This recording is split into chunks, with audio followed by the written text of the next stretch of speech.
Reka ubwire ko dosiye ya babiri bakekwaho gusakaza amashusho y'amano ari ugutera akabariro yamaze kugezwa mu bushinjacyaha mu gihe RIB ivuga ko yataye muri yombi ukekwaho kwaka abantu amafaranga ngo ayasakaze. Umuvugizi wa RIB Dogiteri Murangira Bitsiyeri yavuze ko dosiye yagejejwe mu bushinjacyaha ku itariki 17 ukwezi w'Ugushyingo mwaka 2025 ikurikiranywemo abarimo Kalisa John uzwi nka John ndetse na Ishimwe Patrick wamenyekanye nka Pazomane. Reka ubwire ko kuwa 18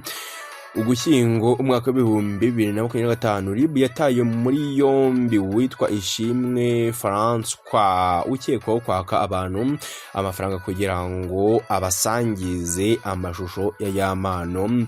ari ugutera akabariro. Urwego rw'igihugu rw'ubugenzacyaha RIB rumaze igihe mu iperereza rigamije kugera kuri buri wese wasakaje amashusho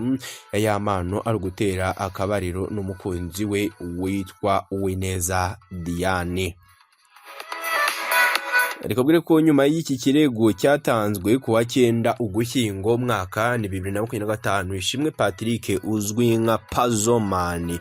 Leo ambere watawe muri yombi kwa 11 Ugushyingo mwaka 2025 naho Kalisa John uzwi nka Ki John atabwa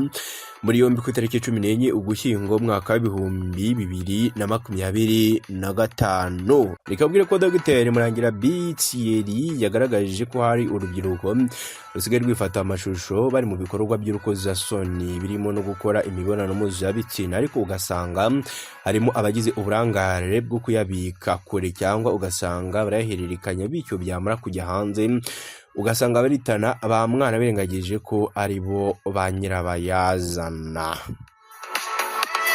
Ngenda nsatira ku musozo, reka ubwire ko Dogiteri yibukije urubyiruko ko rukwiye kujya